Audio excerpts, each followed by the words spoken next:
All right, I think I'm just going to go ahead and get started. Just as a disclaimer here, I cannot. So the way that I'm sharing my screen makes it so I'm not going to be able to be in the Leland environment. So if you have a question or if you have something that you'd like to ask while I'm going, I'm not really going to be able to see any hands up or things in the chat, things like that. So just if you have a question or something that you'd like to say, just go ahead and unmute yourself and let me know. But beyond that, I think I'll just go ahead and get started. So, all right, guys, my name is Jordan Marsh, and I'm really excited to start this event with you. This is something that I've been thinking about for a long time, and something that I think, frankly, there's not a lot of information on. Usually, you have to rely on kind of word of mouth or other people that have had an experience with doing an MBA during med school or maybe once you've in residency or even after residency. But this is something that I think can be helpful, and I hope that it's helpful for you today. All right. So this is my title slide. There's a link to my Leland profile that you can use if you'd like there, and I'll have that link at the end as well. So we can go ahead and go from there. So let me start with who I am. My name's Jordan Marsh, and before I dive into my background, I kind of would rather tell you about where I'm going, or what I'm interested in. So my main interest in medicine is primarily longevity. I don't know if you guys have heard of this book called Outlive by Peter Attia. I have I found this book while in business school. It kind of reinvigorated my interest in medicine and helped me feel like I really want to be involved in basically helping people live as long as possible, but also help them live with the highest quality of life possible. And so this book kind of gave me a framework for that. I highly recommend it. But for me, I just finished my MBA and I'm looking to do a residency in family medicine and then potentially a fellowship in sports medicine as I help people exercise and eat healthily and do certain things that can promote longevity. So that's what I mean here. I'm just interested in preventative health. The more and more I went through my rotations in my third year of med school, I kind of felt like I wish we could have caught these people earlier. I could work more upstream. So I'm definitely interested in more outpatient based medicine and want to be involved in preventative health. I really love value-based care, health policy, quality improvement, things that I think are really primed and ready for primary care. And I'm interested in all things. Um, I'm interested in all things primary care, essentially, and doing what we can, of course, to prevent care. And one thing that I learned about in business school was value-based care and essentially a financial model that encouraged or incentivized preventative health rather than kind of reactive health. So my pie in the sky dream is to own my own practice and then correlate the screening data that I gain from my patients with health outcomes, and hopefully find new ways to find disease and illness before it really starts. And I think that that's something that really revs my engines. If you know, I in my effort to become a longevity specialist, I've started these new initiatives to review a lot of articles relative to longevity. And so check me out. I have my tag is Jordan Marsh Med. I'm on YouTube, X, and Instagram. And I'd love for you to interact with my content. Or if you're interested in similar things, then just reach out to me. I'd love to talk to you about it. So where have I been? I'll tell you, my background from there. My background is in chemical engineering. I did a chemical engineering undergrad at the University of Utah. Um, and halfway through decided that I wanted to go to medical school, but that I still wanted to retain a lot of the engineering that I used. For 2 years after my undergrad, I actually worked as a patent examiner at the patent office.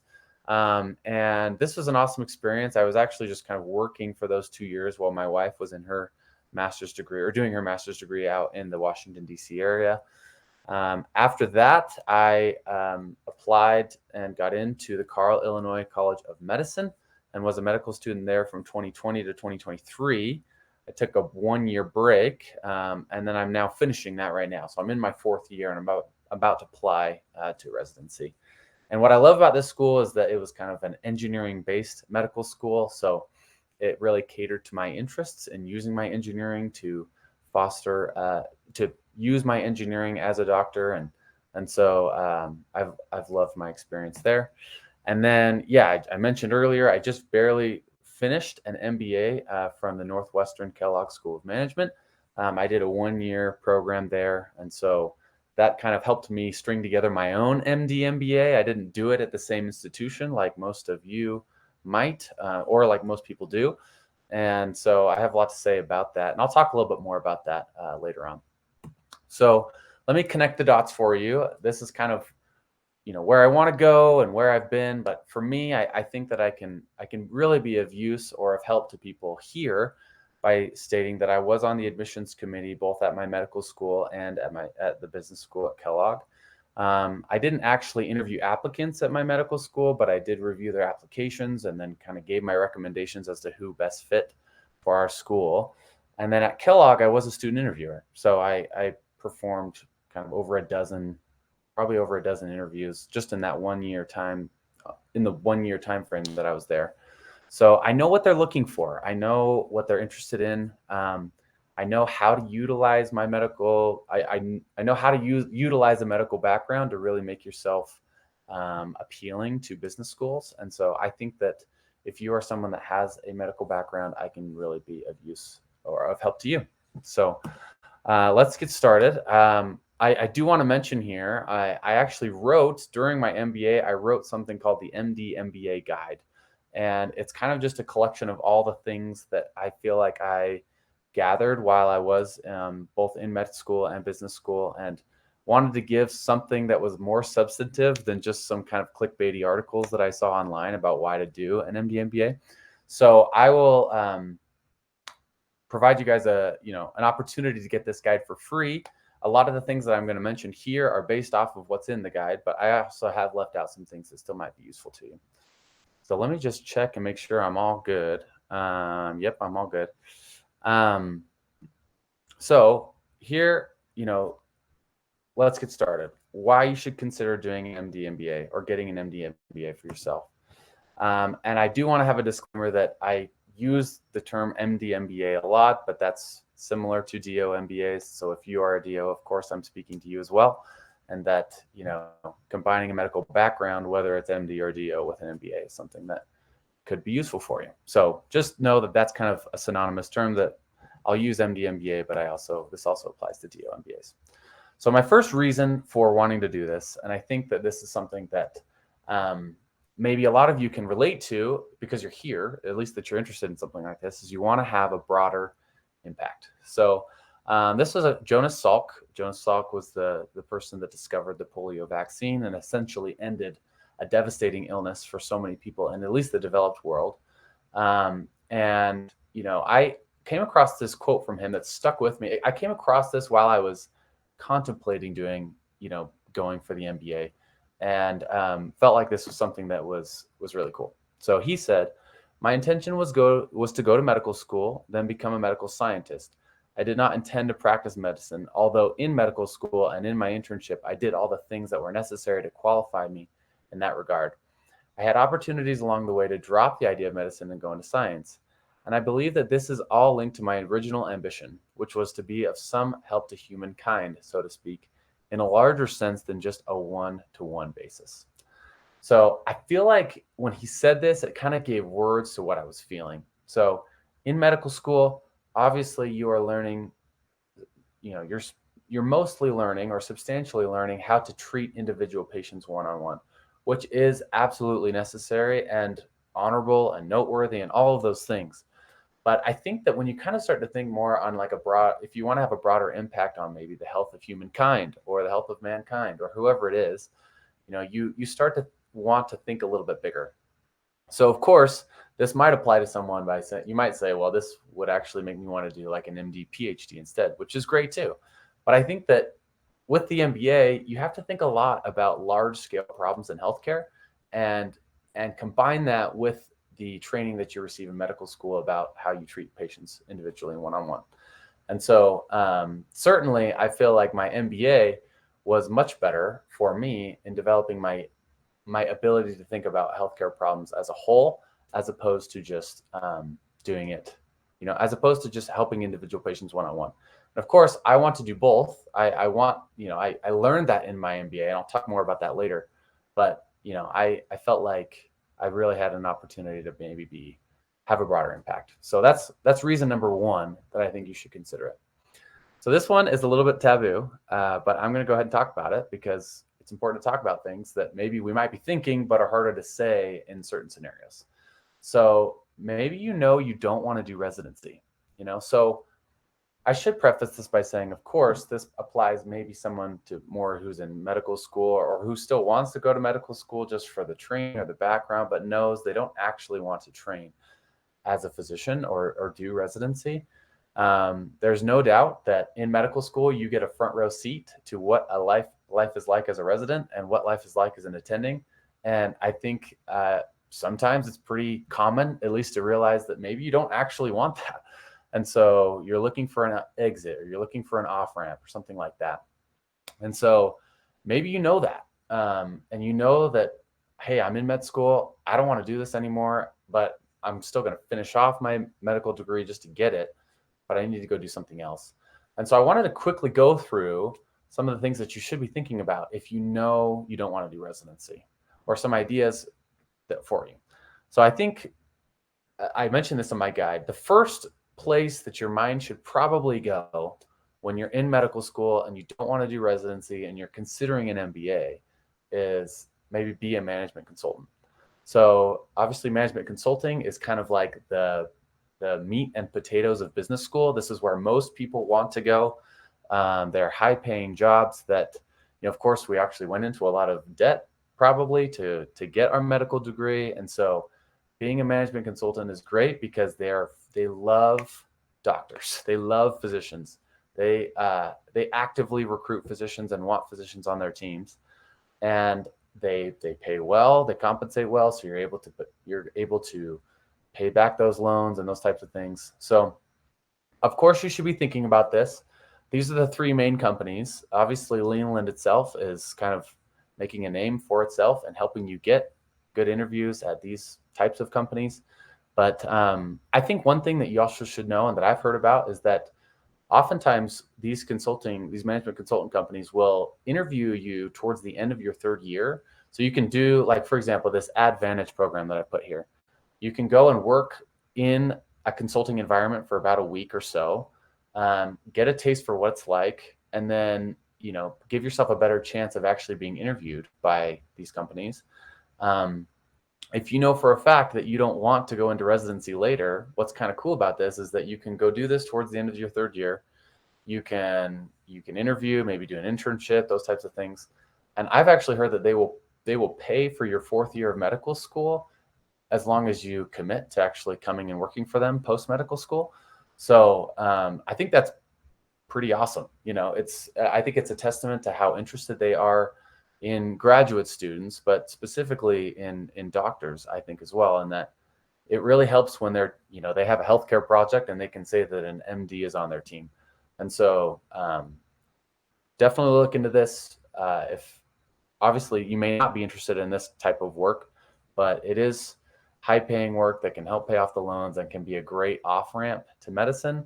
And then oftentimes it's a great way to introduce yourself to so many other fields and business so that you can move to something else later. So definitely think about this. I just finished with management consulting. I'll talk about healthcare administration, kind of known as the dark side by a lot of medical students and residents. So you may take some flack for that. But they, have an opportunity to influence operations and delivery. You can enjoy a better work-life balance.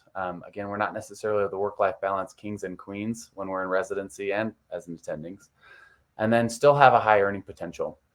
I was very interested in this and wanted to learn more about it when I was in school or when I was in my MBA. And I went to a lunch that was hosted by, the healthcare club at my MBA, and they had a hospital administrator, or a hospital CEO of a major healthcare organization in Chicago, and he talked about a lot of things that were really fascinating. But he really encouraged, when I told him that I was an MD MBA and interested and potentially moving into administration, he said, that's an excellent path. You are well set up to do well in administration, and you're going to have a better chance of actually reaching doctors when you are one of them And so, certainly with the MD, you may command more respect as a healthcare administrator than just someone who's an MBA. And he told something that I thought was actually kind of interesting. He said that in the last year, reimbursements to his hospital had gone down by 4%, but that the workforce had increased by 11%. And so he specifically mentioned that as a potential challenge that he really had to wrestle with, is that, how do I, maintain my workforce when reimbursements are going down? What are the type of levers that I can pull in order to make that happen? Which I thought was fascinating. It was kind of a fascinating problem for him to come up with. So other opportunities, you could be a pharmaceutical or biotech executive. I heard all the time in my MBA about market access. And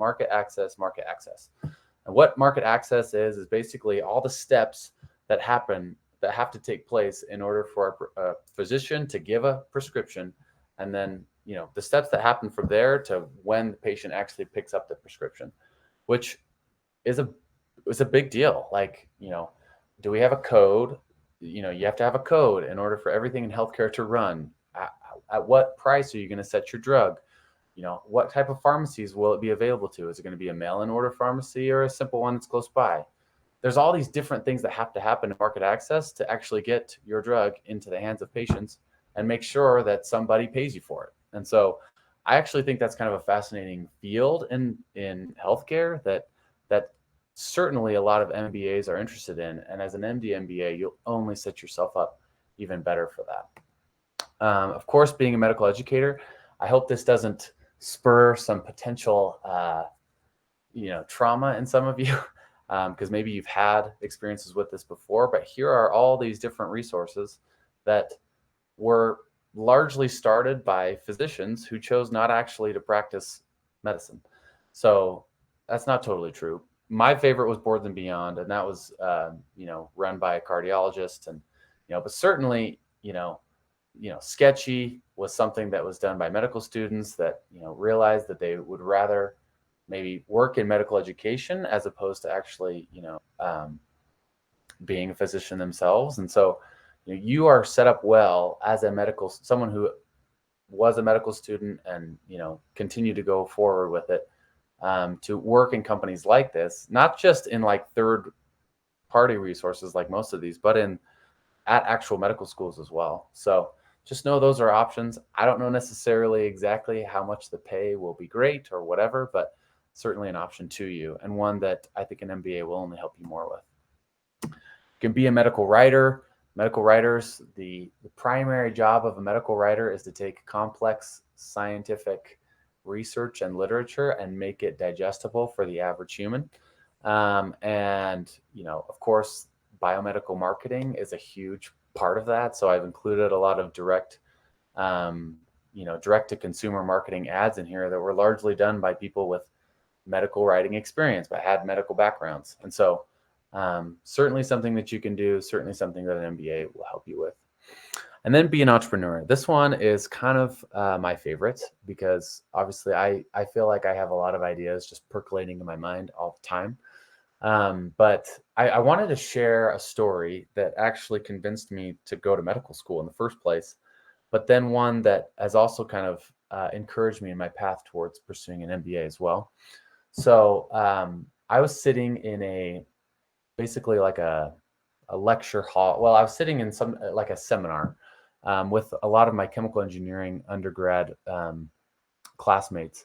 And we were listening to one of our professors speak about his past in medicine, but he's not necessarily a doctor. He's a chemical engineering PhD, and he said, he told us about this device that he created that he felt like was just revolutionary. The device, it was a diagnostic device for tuberculosis, and he felt like it was much better than the typical like stick a needle and then we have to wait 3 days and see if it's turned into something.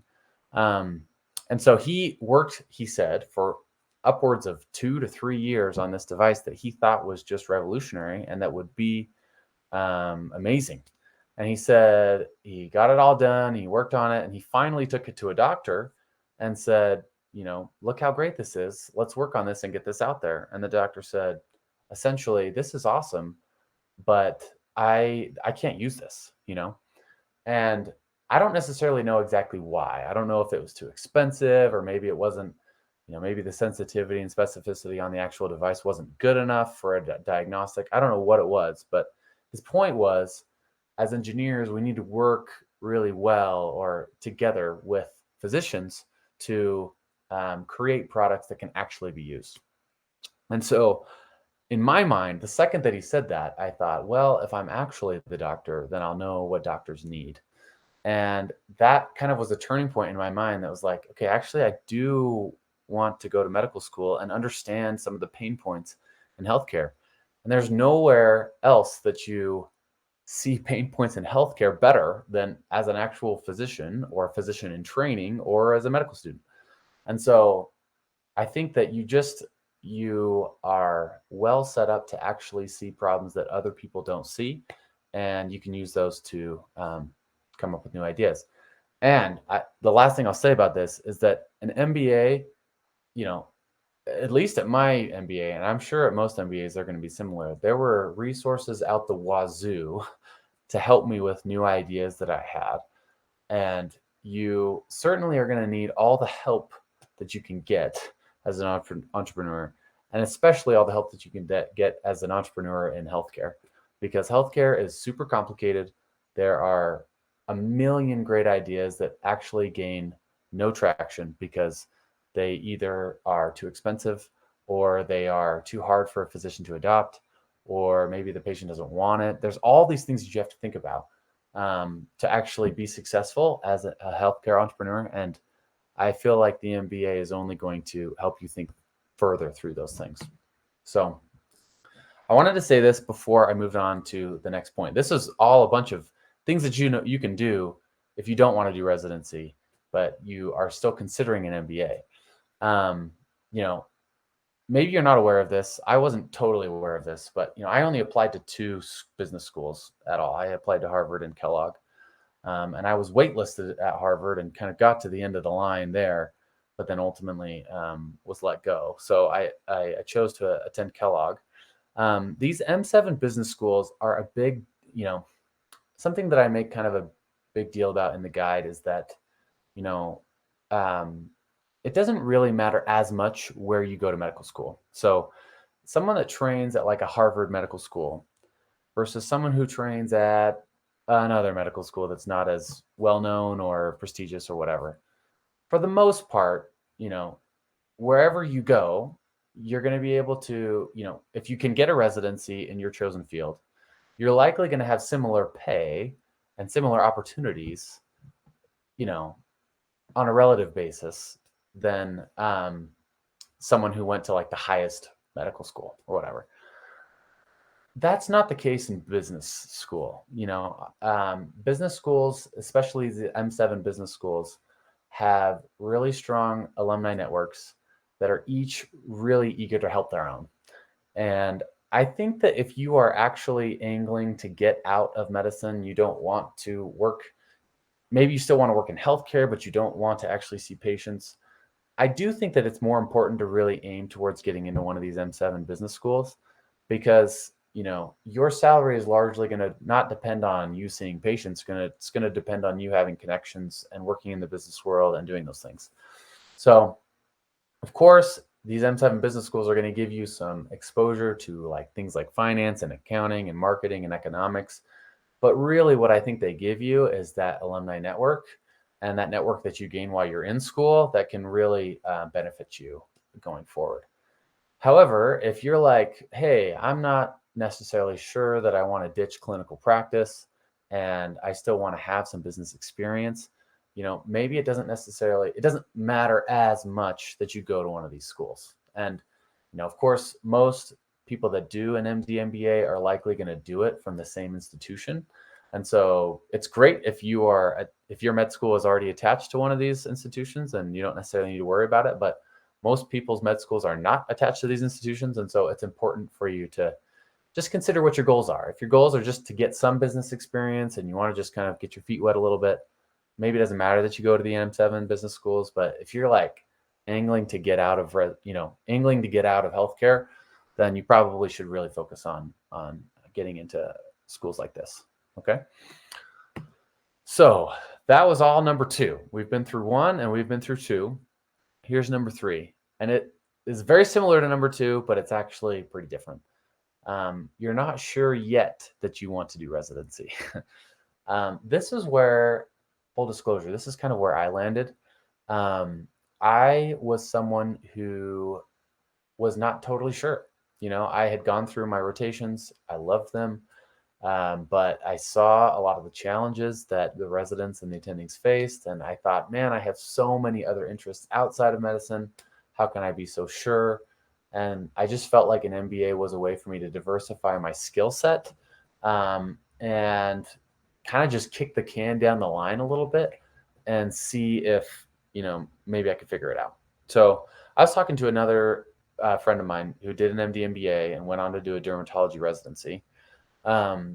He was telling me that for him, the MD MBA was more about just making sure that he didn't want to do clinical medicine, like he wanted to just dip his feet into the MBA world and see what it was like and then decide, basically.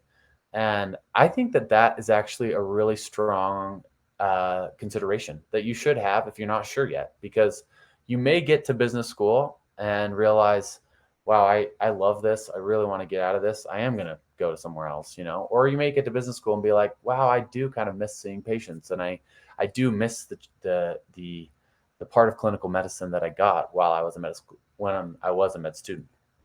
And so I think that there's some real power in going down a road and realizing that it's not the right road for you. But there's kind of no harm and no foul. You're getting an MBA that'll still serve you well in the future if you choose to do other things besides clinical medicine. But you also might just get there and be like, yeah, I actually want to go back, And so that same friend, I thought this was kind of an interesting model to think about. That same friend said to him, he decided, yeah, I want to go back to clinical medicine. I want to go back and do my residency. And he thought when he first comes out of residency, he was like, I want to work maybe 100% clinical and 0% administrative. But then, maybe 5 years out, maybe work to like 80% clinical work versus like 20% administrative work. And then maybe 15 years down the line, move that to like 50-50, and then 30 years down the line, move that to like 15% patient care and 85% administrative work. So kind of an interesting thought, because he was kind of thinking long-term, like, yeah, I have all this energy while I'm young to kind of be, more obviously he's doing derm, so he's not necessarily involved in like crazy emergencies, but like if you're interested in like the crazy emergency specialties, you might have a lot of energy to do that when you're young, but you might also want to kind of peel that back as you get older. And that's one way to do it, is to maybe have a business background that you can lean on as you move into more administrative work that's more conducive to kind of a regular lifestyle. So still something to think about. I'm just going to check and make sure I'm all good here. Okay, I'm all good. Sorry, I need to go back and forth between my tabs. I'm just talking to a computer with nobody looking at me. So number 4, you want a better idea of what goes on underneath the hood in healthcare. So just kind of as a fun little exercise, thing, I found this graphic that shows the entire process that must occur between pharmacies, manufacturers, pharmacy benefit managers or PBMs, insurance companies, all these different things that have to happen in order for a beneficiary or the patient to get their prescription or to get their drug, and all the money that has to flow, all the drugs that have to flow. It's quite an elaborate thing. And over here on the right, I put the physician. Obviously, the interaction between the physician and the beneficiary is entirely what you learn in medical school. But look at everything else that you don't learn in medical school and you don't even think about really all that much in medical school. So I took something called healthcare strategy at Kellogg, which just opened up my world to a whole slew of other things that I had never really considered. Let me give you an example of that. So Intermountain Healthcare is a healthcare system that's kind of based in the Utah or Mountain West area and has been well known for their quality improvement efforts. They truly are kind of like on the cutting edge of really improving the quality of healthcare and making it better, making sure that their hospital runs as efficiently as possible. One thing that I learned about while in school was that, Intermountain Healthcare devised a particular way to actually reduce the amount of preterm infants in the NICU that had to be intubated. They learned, and I don't remember exactly what it was. Maybe it was something to do with, the surfactant and reducing surface tension in premature infants' lungs. But whatever it was, they found a way to not intubate as many preterm infants. And isn't that a good thing? Like they actually had improved metrics, they had improved outcomes. More babies were living through their were living through their NICU stay and were not getting intubated. Like that's an awesome thing. However, what's the issue that comes on? What issue resulted from that? Well, the hospital makes a lot of money for every procedure that it does. It makes money on every time a preterm infant was intubated. And so I think that Intermountain didn't necessarily, here they were working really hard to improve the quality of healthcare, but they were not sharing in any of the financial incentives or the financial savings that came from them improving healthcare. So, I imagine that they might have gone to like the insurance company and said, look, we've improved intubations, and now you don't need to pay us as much for intubations, but can we share in some of those savings? Can you share in some of the, and I think the insurance company was like, no, sorry, Nara, thanks for saving us money, but there's no reason for us to do that. So you can imagine as like a hospital CEO, for example, you really want to tie quality improvement efforts to financial incentives too, because it makes sense that if we improve the quality of healthcare, we should be incentivized to do that, financially incentivized to do that, just as well as we are altruistically incentivized to do that. And so to me, I think that's a great example of something I learned in business school that, obviously you've learned it here, and maybe you don't need to go to business school because I just told you about it, but just think like there's so many other examples of that. I can't even start like, I learned a lot about dialysis, for example, and how, the two kind of major dialysis providers actually have a lot of negotiating strength with huge insurance companies, because if the insurance companies don't cover dialysis from either DaVita or Fresenius, they like no one would have insurance with them, and usually the insurance companies are the ones that are pushing around other healthcare systems or healthcare providers. But in the example of like kidney care, you can't necessarily do that. So those are just examples of things that I felt like really stuck with me, things that I think are really helpful to understand, that I may be providing a service, and as a resident or as a doctor, I may work hard to improve the quality of care, but you also want to think kind of clearly about making sure that when you're improving quality, you actually are financially rewarded for that, which makes sense, right? If something is better, we should be willing either to pay more for it, or that there should be a reward for that financially. And so those are things that you just don't get in medical school. I never thought about that stuff while I was on my rotations in my third year. So something to think about. Number 5, you want to develop into a better leader. So I think that this is something that a lot of people really haven't had a lot of formal instruction in, or kind of formal training in, or have even really thought intentionally about how they are as a leader. And there's nothing, I think that there's nobody that's more of a leader in healthcare than the physician.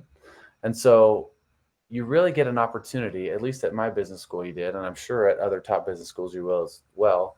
You get an opportunity to be more intentional about that. So here's just an example of some classes that I took while I was at Kellogg.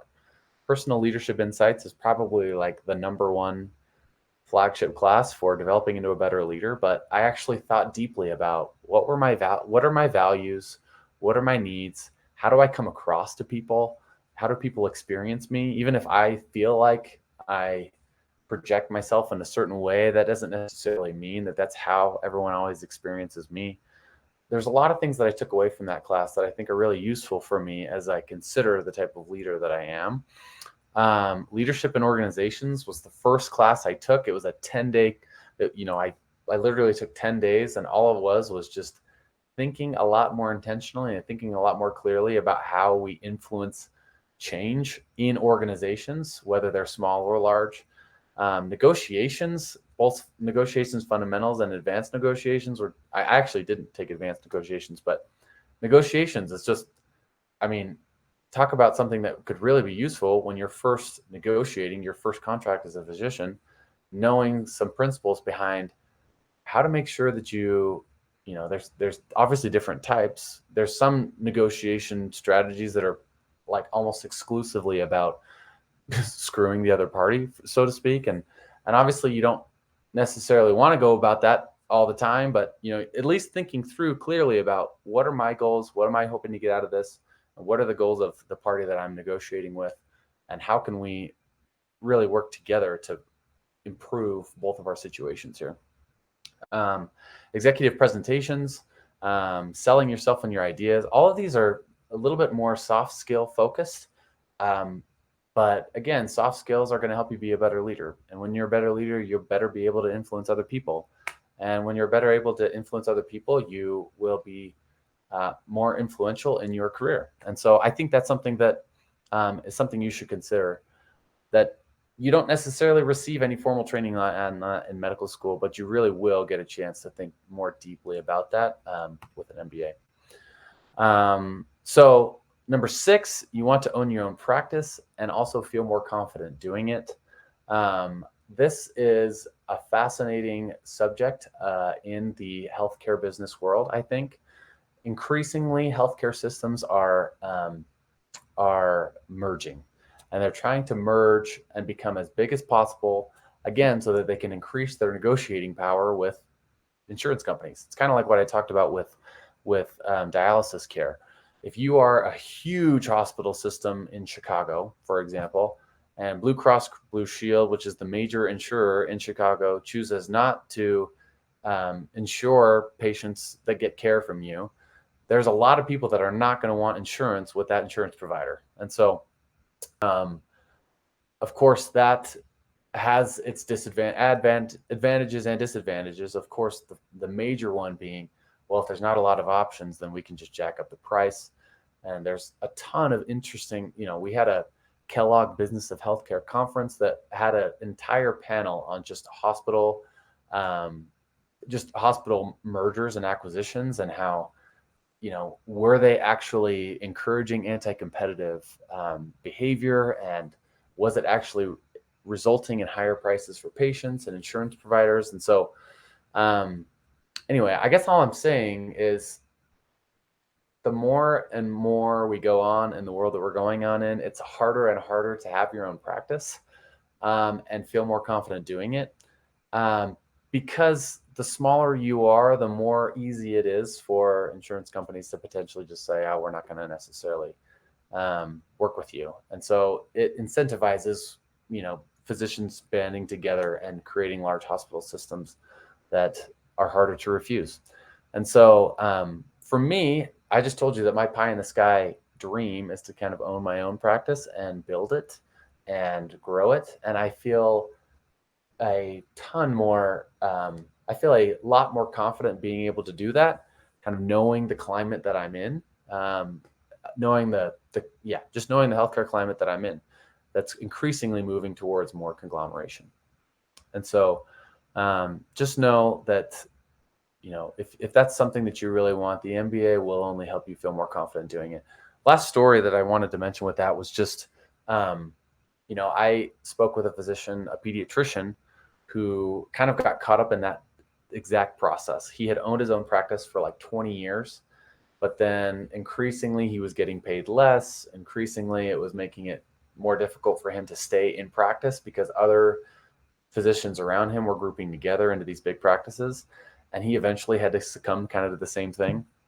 And when I told him, oh yeah, I'm did 3 years of med school and now I'm doing an MBA, he was like, oh, I really wish I would have done something like that, because it would have really helped me a lot, and, he was not only seeing patients, but he was running all the paperwork, making sure that all the finances were laid out and the accounting was all good, and that he was marketing his practice well enough and things like that. And so again, just another, anecdote from my own experience that makes me think that if you want to own your own practice and feel more confident doing it, then an MBA is really a strong way to go.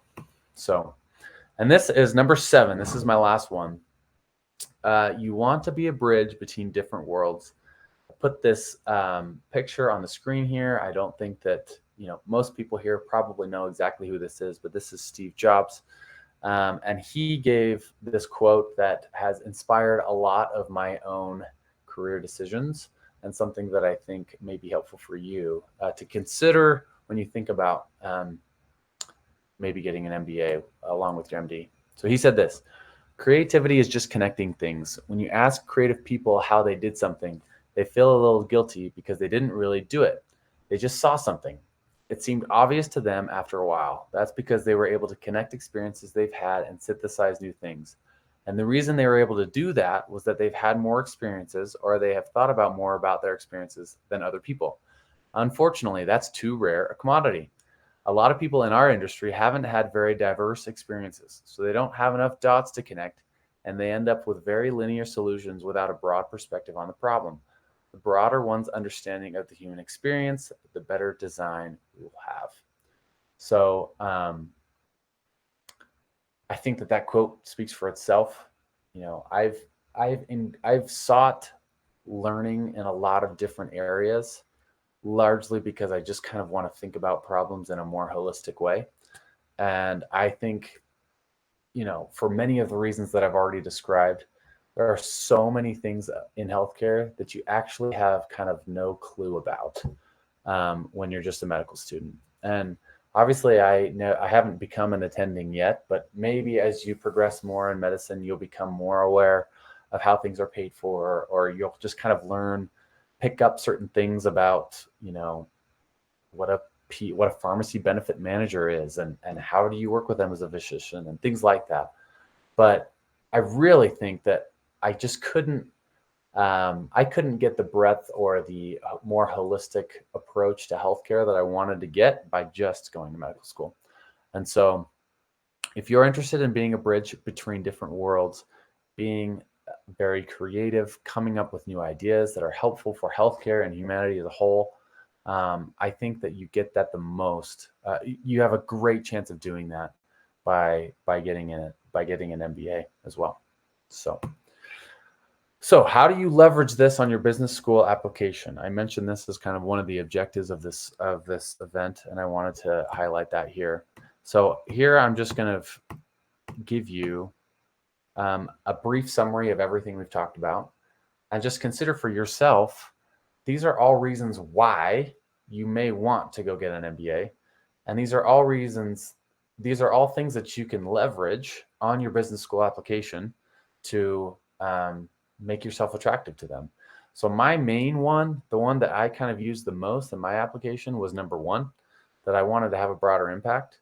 And I think that really spoke to them because, a big part of what I talked about in my essays and things that I did was that, I wanted to have a broader impact. I felt like there's an underlying economic reality to everything, and that it doesn't matter how strong my idea is or how great I think it is. If it doesn't make economic sense, it's going to go nowhere, and so that's one way in which I was able to leverage that on my application. You may use some of these other things, like maybe wanting to develop into a better leader, for example. You may say, I haven't really had any formal experience or formal opportunities to really improve my leadership capability. And I feel like business school gives me the best chance to do that right now. That's become leadership is a huge topic in business school, and maybe not as much of a topic in medical school. So that really might resonate well with the admissions committee when you talk about your desires to become a better leader. Of course, I could say that for all of these things. I'm hoping that you can kind of envision in your mind which of these reasons really speaks to me the most, and how can I leverage that in my application materials. And so if we are to work together, of course, I'm going to talk a little bit later about how if you'd like to work with me, we can. But I'll really help you think deeply about why it is that you want business school and what you feel like you can get out of it. So what next? Of course, I mentioned my MD MBA guide. I used a lot of the ideas in the guide for this, but in it, I actually went through a little bit more about like maybe doing an MBA prior to medical school, maybe doing during med school, maybe during residency. There's a lot of programs that I talk about in the guide that describe how you can actually do your MBA during residency if you'd like. And then, of course, as an attending, there's specific medical schools that there's like actual only physician MBA programs where you have to be a practicing physician in order to enroll. So I talk about some of those things in there. And then I talk a lot about, obviously the financial considerations. You are potentially going into more debt to do an MBA, so you really have to think pretty clearly about that when you do it. So I talk a little bit about that as well. So of course, message me on Leland and I will send this thing to you free. I want to get it into the hands as many people as are interested. So these are my packages that I'm offering. Of course, my hourly rate I think is $50 or something, and each of these price tags for the packages are a small discount on that. So if you're considering applying soon, that of course I would encourage you to consider the comprehensive package, and that I can help you get ready for application deadlines that are coming up soon, at least for round 1, but we can work for round 2 as well. And then I am happy to give you just essay editing if that's what you're looking for as well too. So in the comprehensive guide, these are some of the things that we do. I won't go too deeply into that. You can go to my page at the end to really read more into that. But my goal with this package is to be as comprehensive as possible and to be your partner in the process of applying for your MBA. And then the same thing goes here, as these are just with initial consultation and assessment, and then I will meticulously go through your essays and make sure that they really stand out, because I read a lot of essays.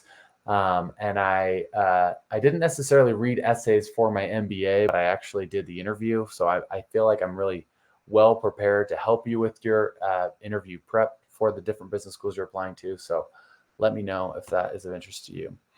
And then last but not least, I'm so grateful you're here. I wanted to offer a discount of 10% to those that actually came, and they're good for both of these 2 packages.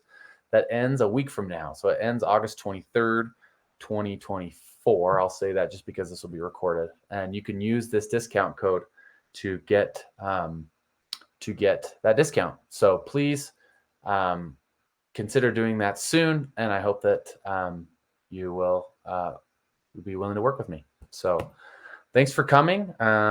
Here again is a link to my Leland profile where you can get more of that information. But as of now, I only have about 8 minutes or so left. So if anybody has questions and wants to ask them, I'm happy to do that.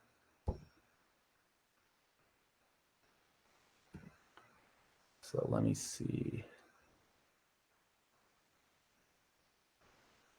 Oh, thanks, Amanda, for putting that in the chat. So Chidima, you said, thanks so much. What if you didn't take any finance or econ during undergrad? How do you best prepare to apply for MD, MBA and increase your chances of getting in? This is a great question. So my program at Kellogg was a 1-year program. And I think the Kellogg program is excellent for MDs because it's kind of the only 1-year option that I'm aware of. And the 1-year option actually has a requirement to take certain prereqs before you actually apply to business school. And so I had never taken an econ class, and I had never taken a marketing class in my undergrad, and I was required to do that. And so they specifically recommended certain websites or certain online courses that I could take in order to do that. And so I think it just depends, of course, on whichever program that you want to apply to. They may have different requirements, but at least for Kellogg, they actually sent me the ones that they would consider were good enough for me to take. And so I took online took an online marketing course and an online econ course during the last half of my third year, so that I could be ready to start. At the beginning of my business school. So I do think that that's really strong. I mean, I never had to take like a finance class. They only required, I think, econ, marketing, statistics, and like operations or something like that. And so um, I wouldn't worry too much about, like if it's not a requirement, I wouldn't worry too much about that, because most business schools know that a lot of their applicants or a lot of their attendees don't have a business background. And so they offer Finance One, and Finance One kind of takes you to just, net present value. It's very rudimentary. It starts from the beginning. It's not like you had to have taken finance previously. So does that answer your question? Good. Hey Jordan, how's it going? I have a quick question for you. Yeah, great. So, I'm a medical student. I just finished my third year, and I'm actually on a research year right now. Okay. So, one of the things now that I have a little bit more time to kind of think about how things work, you really got me thinking with your point about kind of seeing what's under the hood. Yeah. So, right now, I'm thinking maybe not because I'm already taking some time now, but I think it's something I'd want to learn more about, maybe during residency or after once my training is done. So I know you said you had that in your book, but just kind of outline it for me. How would that kind of work? Do you think that's even possible to do, and where would I even start with that? hmm Yeah. So, um, great question. Thanks for asking. I think, I'll just say that there are programs at both Harvard and Northwestern that allow you to do an MBA during your residency. And maybe we should connect offline a little bit, and I can give you some more information on that. But they they you basically, obviously it's a lot, it might be a lot of work. You're certainly going to be working a lot during residency to do that, but I know that there's a specific program in Indiana. I think it's like the Keller School of Business or something like that, that offers a physician MBA that requires that you be in attending, basically.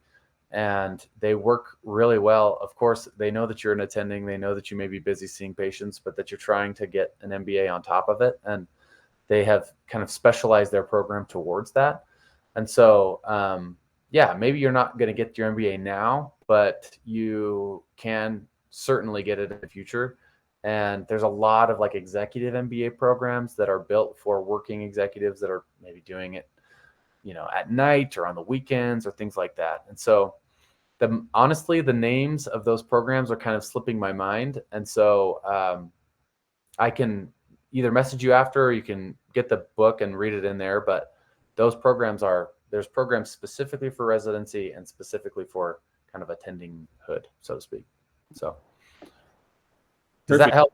Does No, that? no, that was really good. I had no idea those kinds of things existed, but Yeah, obviously that's something I really want to look into because, like you said, like in school you just see a tiny piece of the puzzle, but very. Yeah. think about it, and like I've been listening to this podcast on advocacy and stuff, and the policy and understanding the policy, it's a business, and so Right. if you can understand it, you can better inform yourself and translates better with your patients. So I'll probably, if it's okay with you, probably send you a message so we can connect or something. That'd be great. I'd love that. I'd love to talk more about it. So Awesome. Thanks, Jordan. yeah, thanks, Dan.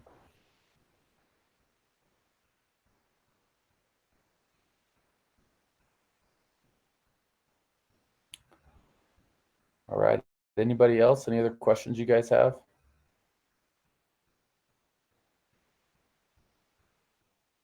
Honestly, even if you're not necessarily interested in coaching, like right now, like seems like Stan, you may be way out from that, but if you're not interested in coaching right now, I'm happy to just chat, so if you'd like to just reach out to me and just ask some questions, things like that, then that's totally fine. Of course, as it relates to kind of like coaching and getting into school, well, um, that's a different thing. But if you're just looking for kind of general information like that, I'm happy to just chat.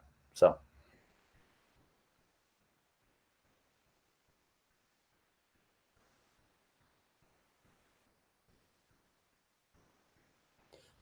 All righty.